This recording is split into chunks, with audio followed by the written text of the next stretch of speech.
This conference will now be recorded. Hello, and welcome to this pre-recorded webinar on the grant opportunity for the planning grants for increasing instructional time and reducing administrative burdens. My name is David Egner, an Associate Division Director and Project Officer at the Office of Special Education Programs, or OSEP.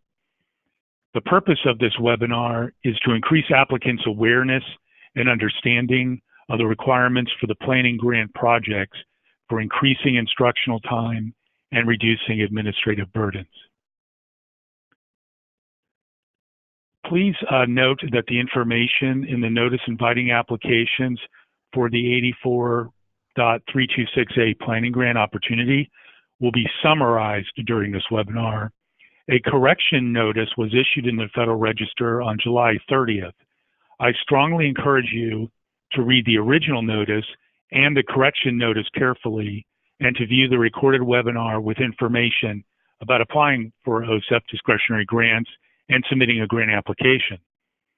Notice in particular the application due date and time was changed in the correction notice by extending the application due date to August 29th. The agenda for this webinar covers 5 overarching topics. First, we will review the absolute priority for the competition. Then we will discuss the application requirements and other important information related to eligible applicants, funding amounts, and formatting. I will then present the opportunity's general requirements. Finally, I will share the selection criteria that will be used by our external peer reviewers when evaluating applications.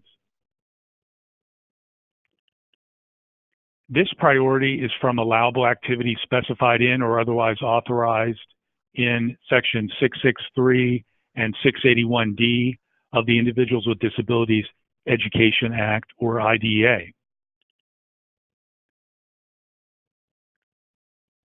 The purpose of this priority is to support up to 10 states in planning systemic changes that will promote improved educational and functional results for children with disabilities by reducing administrative burdens. Generally, states receiving grants under this priority will, 1, assess the extent to which specific local, state, and federal IDEA Part B requirements generate excessive paperwork and non-instructional time burdens on special education teachers, related services providers, and state and local administrators that do not assist in improving educational and functional results for children with disabilities. Hereafter in this presentation, I'll refer to it as administrative burdens. And 2, develop a plan to reduce those administrative burdens.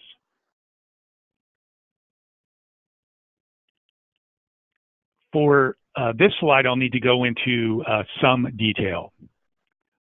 Specifically, the department seeks to make one-year awards to state educational agencies to assist them in conducting a comprehensive review of local, state, and federal IDEA Part B requirements that result in administrative burdens. This review must not affect children's civil rights, procedural safeguards, and the right to receive a free, appropriate public education or FAPE. The department anticipates that at the end of the one-year project period, grantees will have developed a plan to reduce administrative burdens resulting from state or local statutory or regulatory requirements, policies, procedures, or practices that exceed IDEA Part B statutory or regulatory requirements. The plan would also identify administrative burdens resulting from federal IDEA Part B statutory or regulatory requirements for which the state could seek a waiver in accordance with Section 609 of IDEA. The department also intends to propose and adopt requirements for waivers and waiver applications under 609 of IDEA later this year. In fiscal year 2020, the department intends to solicit applications for multi-year waiver projects that could, but would not be required to, build on the plans developed under this planning grant Our primary purpose is to help states identify the solutions that work best in their own circumstances while protecting children's civil rights, procedural safeguards, and the right to receive FAPE. The intention of the department is not to predetermine specific solutions for any state, but rather to support states' own efforts to review, analyze, and identify barriers to improved outcomes for children with disabilities. The department believes that by taking the time to review current requirements and meaningfully engage local stakeholders, states can make a real and lasting change in the provision and effectiveness of services to children with disabilities. Under Section 609 of IDA, the Secretary is authorized to grant waivers of the statutory requirements of or regular requirements related to Part B to not more than 15 states for a period not to exceed 4 years. The waivers must be based on proposals submitted by states to reduce excessive paperwork and non-instructional time burdens that do not assist in improving educational and functional results for children with disabilities. For any state that receives a waiver of federal IDA Part B requirements, the Secretary will terminate the waiver if the Secretary determines that the state failed to appropriately implement its waiver, or the Secretary determines the state needs assistance in implementing IDA requirements and the waiver has contributed to or caused such need for assistance, needs intervention in implementing IDA requirements, or needs substantial intervention in implementing IDA requirements. Not all statutory and regulatory requirements under Part B of IDA may be waived under Section 609. Specifically, the Secretary may not waive any statutory or regulatory provisions related to applicable civil rights requirements or procedural safeguards. Furthermore, waivers may not affect the right of a child with a disability to receive FAPE. In short, state proposals for waivers must preserve the basic rights of children with disabilities.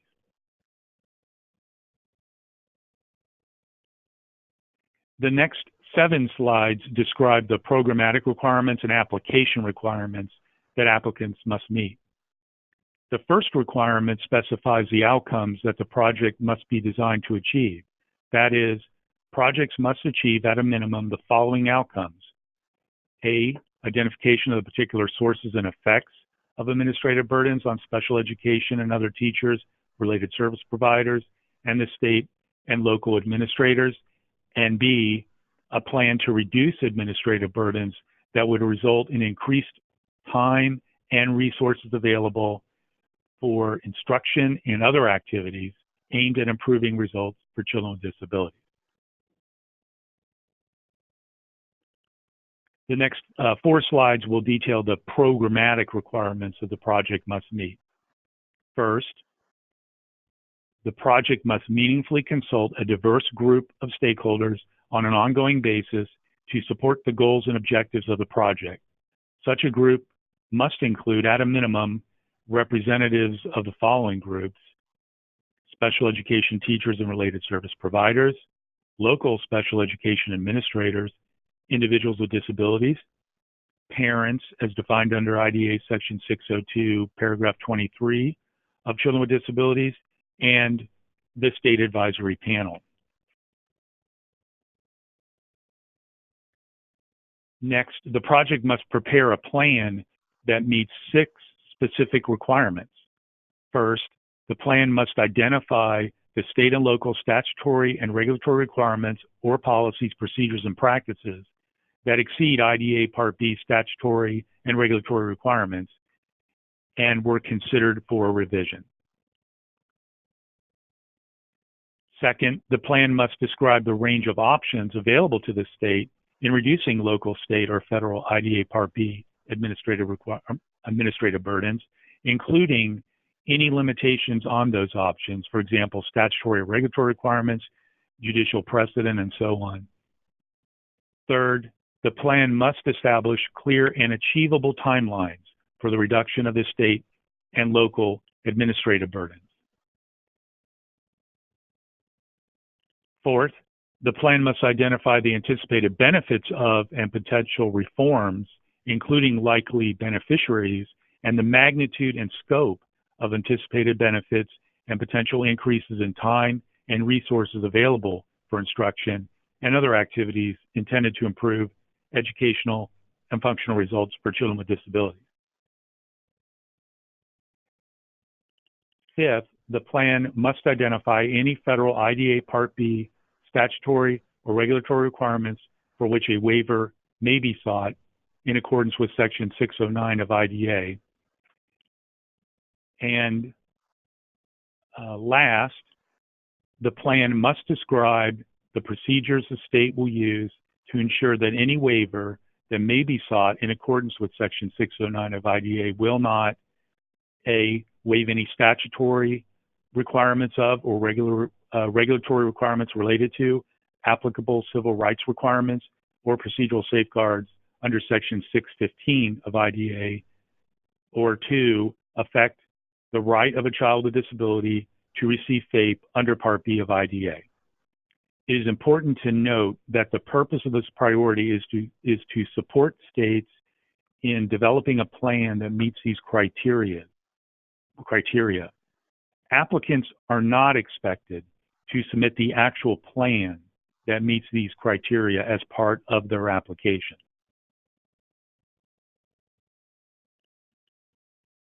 This slide provides an overview of other requirements for the application. More specific information related to these requirements is provided in the notice inviting applications. However, to summarize, the application must identify administrative burdens on special education teachers, related service providers, state and local administrators, including the current magnitude and scope of the administrative burdens to be addressed, the current number of state and local staff impacted by those burdens, and the number of children with disabilities that they serve, and the current impact of those burdens on state and local staff and children with disabilities, for example, teacher retention, planning time, transparency for families, and so on. B, demonstrate how the proposed project will develop a plan to reduce administrative burdens and produce meaningful and sustained change at the state or local level, and develop specific proposals for changes to or waivers of requirements, policies, procedures, or practices that will reduce administrative burdens for state or local staff in order to increase the time and resources available for instruction and other activities aimed at improving educational and functional results for children with disabilities. C, they must demonstrate how the proposed project will meet consultation requirements noted earlier under when I was discussing programmatic requirements that are specified in the priority. Applicants must include a proposed timeline for the consultation process, including a description of the methods of consultation, for example, in-person meetings, conference calls, emails, and so on. And D, demonstrate how the proposed management plan will ensure that the project's intended outcomes will achieve on time and within budget, that these timelines and milestones for accomplishing the project tasks will be completed, how key project personnel and consultants and subcontractors will be allocated, and how these allocations are appropriate and adequate to achieve the project's intended outcomes, and how the proposed project will benefit from a diversity of perspectives, including those of families, educators, TA providers, researchers, and policymakers, among others, in its development and operation. This slide lists the eligible applicants for the competition. Applicants include all 50 states, DC, Commonwealth of Puerto Rico, and the outlying areas.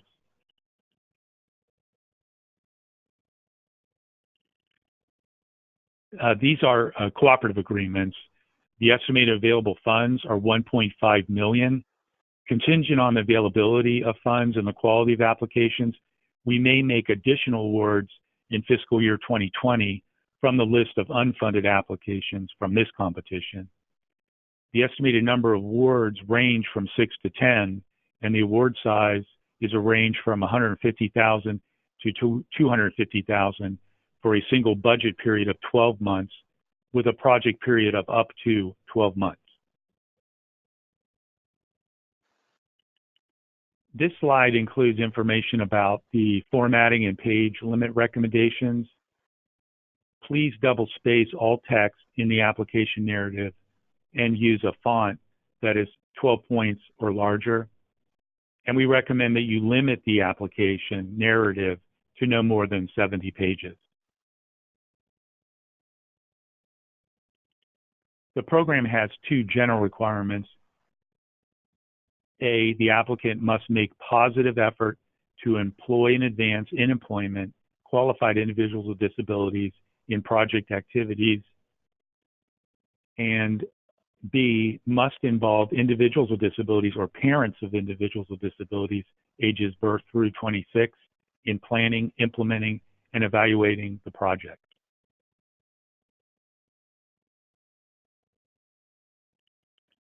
The next set of slides will describe the selection criteria for the competition. Reviewers will be awarding points based on each section of the narrative and will be asked to rate the applications based on the following criteria: the need for the project, significance, quality of the project design, adequacy of resources, and quality of the management plan. The first criterion is the need for the project.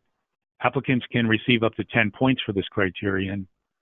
Reviewers will consider the magnitude or severity of the problem to be addressed by the proposed project and the extent to which specific gaps or weaknesses in services, infrastructure, or opportunities have been identified and will be addressed by the proposed project, including the nature and magnitude of those gaps or weaknesses. The second criterion is significance. Applications can receive up to 25 points for this criterion. Reviewers will consider the likelihood that the proposed project will result in system change or improvement, the extent to which the proposed project is likely to yield findings that may be utilized by other appropriate agencies and organizations, and third, the importance or magnitude of the results or outcomes likely to be attained by the proposed project, especially improvements in teaching and student achievement. The third criterion is, is the quality of the project design. Applications can receive up to 30 points for this criterion. Reviewers will consider the extent to which the goals, objectives, and outcomes to be achieved by the proposed project are clearly specified and measurable, the extent to which the design of the proposed project is appropriate to and will successfully address the needs of the target population or other identified needs. 3, the extent to which the proposed project is designed to build capacity and yield results that will extend beyond the period of federal financial assistance. 4th, the extent to which the proposed project encourages parental involvement. And 5th, the extent to which the proposed project will increase efficiency in the use of time, staff, money, or other resources in order to improve results and increase productivity. The fourth criterion is adequacy of resources. Applications can receive up to 15 points for this criterion. Reviewers will consider the extent to which the budget is adequate to support the proposed project and the potential for the incorporation of project purposes, activities, or benefits into the ongoing program of the agency or organization at the end of federal funding.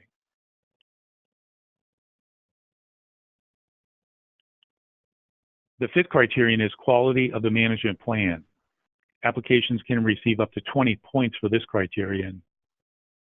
Reviewers will consider the extent to which the time commitments of the project director and principal investigator and other key project personnel are appropriate and adequate to meet the objectives of the proposed project. How the applicant will ensure that a diversity of perspectives is brought to bear in the operation of the proposed project, including those of parents, teachers, the business community, a variety of disciplinary and professional fields, recipients or beneficiaries of services or others as appropriate. And third,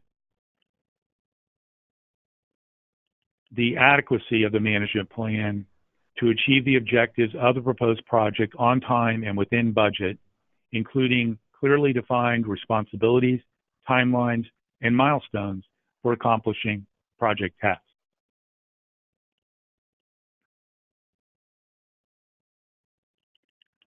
Thank you for your time and attention. Again, I strongly encourage you to read the notice carefully as well as the correction notice, and to view the recorded webinar with information about applying for OSEP's discretionary grants and submitting a grant application. And please pay careful attention to the application due date and time provided in the notice. Again, just a reminder that the correction notice that was published in the Federal Register on July 30th only addressed changes made to the application due date, which is August 29th, and the range of award sizes, which is from $150,000 to $250,000. The remainder of the original notice inviting applications published in the Federal Register on July 15th, remains the same. Please feel free to contact me if you have any questions about the OSEP grant opportunity for the planning grants for increasing instructional time and reducing administrative burdens. Thank you.